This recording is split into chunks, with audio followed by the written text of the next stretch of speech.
Un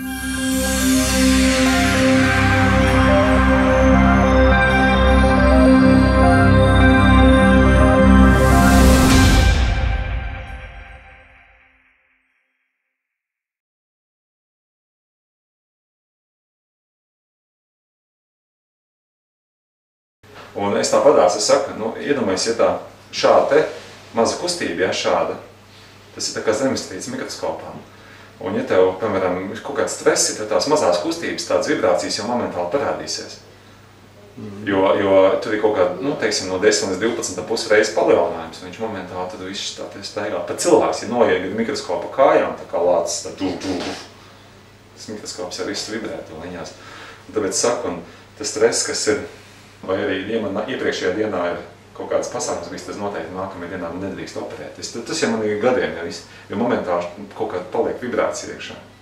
Bet tagad, piemēram, es zinu, ka es nolikšu tā roku, 4 stundas man nekas nebūs. Es tā kā iecementētu. Cik tu operēji jau ilgi? 16. gads.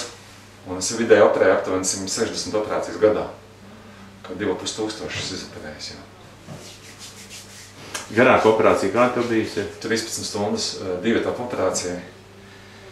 Mēs taisījām Liepājā, es attīstu Liepājā, palīdzu mugurkaula ķirurģiju attīstīt, un 2 etapu operācija bija ļoti gara. Mēs sākām 9 un beidzām kaut kur, es pat neatceros, vai 8 sākām un beidzām kaut kādiem 10-11 vakarā. Man 6 stundas, 5-6 stundas, tas man nav nekas īstenībā tāda operācija, tas man nav grūti. Kad iet pāri pa 8, tad tas paliek grūti, jā. Bet tādu, teiksim, ja tu esi pilnībā, kā saka, sagatavojies, tad jāsaka tā, ka liela apjoma operācija man skaitās lielāk par 5 stundām, tad vairāk par 1 nedēļā nevar. Vienkārši fiziski nav spēka.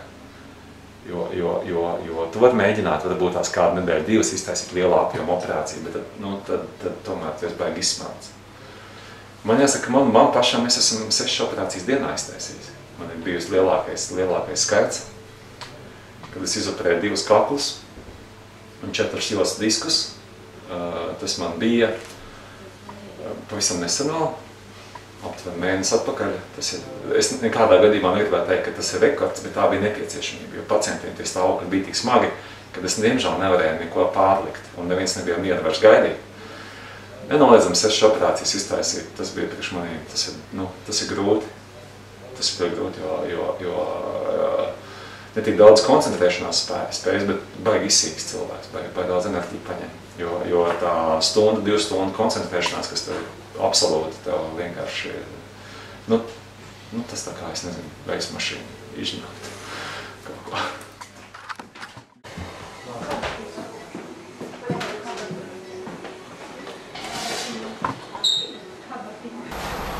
Все хорошо получилось? Да, очень хорошо все. Хорошо. Так, лежать Спасибо, сейчас, да? доктор.